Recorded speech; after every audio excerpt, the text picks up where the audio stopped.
Welcome to Car Talk. This is not talking about cars, this is talking inside of a car. Today's topic is about adapting to thrive. Not adapting to survive, but adapting to thrive. It's been a very eventful week or so in the business. The bulk earbud market is a relatively uncrowded space, but I knew as time went by, as my star in this realm of things rose, and as happens in most business areas in life, competition starts to pop up.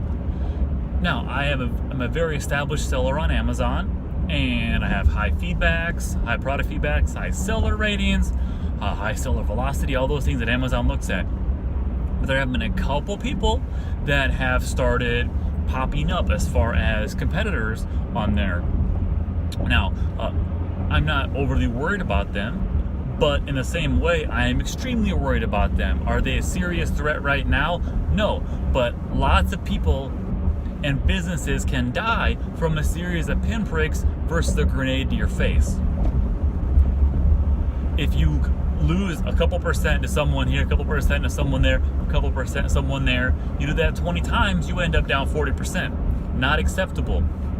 So because of those people, those other sellers, I'm going to have to adapt to thrive. Not adapt to survive. I already am thriving, but I need to provide the 100% best customer experience, period. And to do that, I have to make some adjustments. Some pretty expensive adjustments, I have to say.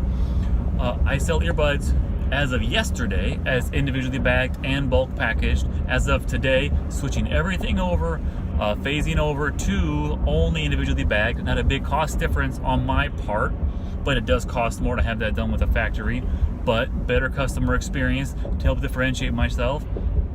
And then I spent all weekend strategizing. You might have seen it on my snaps yesterday or anything if you follow my Insta story.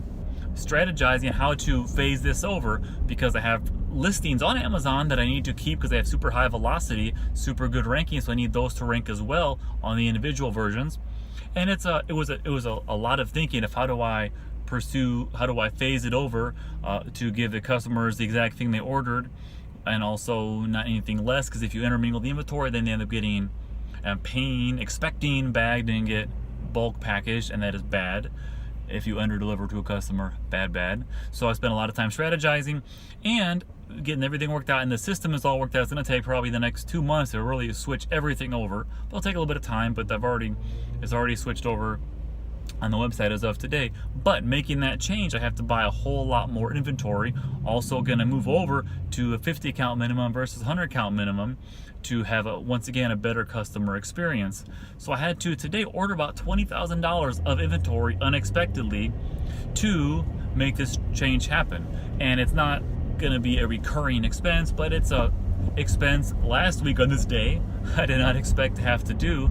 So to a big company, that's not a whole lot of money, but to 99.9% of people to unexpectedly spend $20,000 is a lot. For me, it's a lot as well, but I have no choice. It's not an expense, it's an investment in the business, an investment in myself.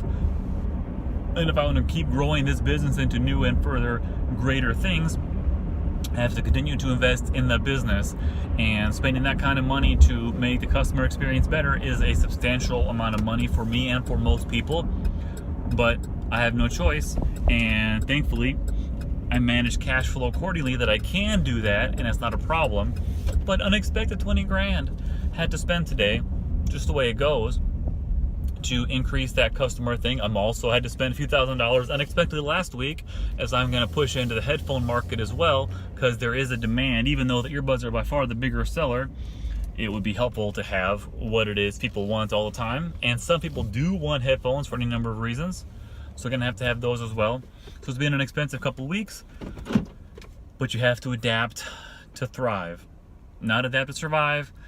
Have to be willing to give the best customer experience all the time, every time, because that is what builds businesses, that is what builds legacies, and that is what you have to do, and what I'm willing to do to build a legacy, to build a huge business. And you have to roll with the punches and make changes on the fly, but you have to adapt to thrive. Car Talk, Tyler Doutham.